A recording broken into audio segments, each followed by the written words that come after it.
રામ રામ ખેડૂત મિત્રો, હું અમરભાઈ ઠાકોર હાર્દિક સ્વાગત કરું છું.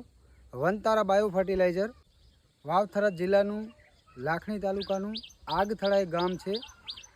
એક પ્રગતિશીલ ખેડૂત છે.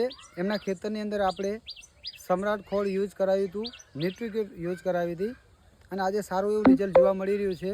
તો આપણે રૂબરૂ ખેડૂતથી જ મળીશું અને એમને પૂછીશું કે તમને કેવું રિઝલ્ટ મળ્યું છે. તો શું નામ તમારું? ગુપ્તાથી ગેમરાથી ઠાકોર. ઓકે. તો તમે જે વનતારાનું આ સમ્રાટ ખોળ નાખ્યું તો તમને કેવું રિઝલ્ટ મળ્યું?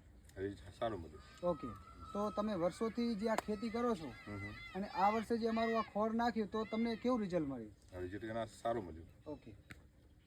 સારું મળ્યું. તમે જોઈ શકો છો આની અંદર જે આ મગફળી છે એમાં આપણે સમ્રાટ ખોળ જે છે એ નાખેલી છે અને સારામાં સારું રિઝલ્ટ છે. અને ન્યુટ્રીકિટ જે છે એ લાખ્યાને ખાલી 5 જ દિવસ થયા, એટલે એનું રિઝલ્ટ બી હવે જ મળવાશે.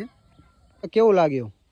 સારું લાગ્યું સાહેબ. આજે આમાં ખાતર નાખ્યું છે, આ બાજુ નથી નાખ્યું. આ એમનું જ ખેતર છે. તમે જોઈ શકો છો કે આની અંદર એમને રાસાયણિક ખાતરો વાપરેલા છે અને આપણું સમ્રાટ ખોળ નથી નાખેલું, તો આનું આવું રિઝલ્ટ છે. તમે બિલકુલ જોઈ શકો છો. એમનું એવું કહેવું છે કે જે સમ્રાટ ખોળ નાખ્યું છે એમના ખેતરની અંદર જ્યાં નાખ્યું છે અહીંયા સારું રિઝલ્ટ છે અને જ્યાં નથી નાખ્યું ત્યાં બિલકુલ રિઝલ્ટ નથી દેખાતું. તમે બંને સાઈડ જોઈ શકો છો.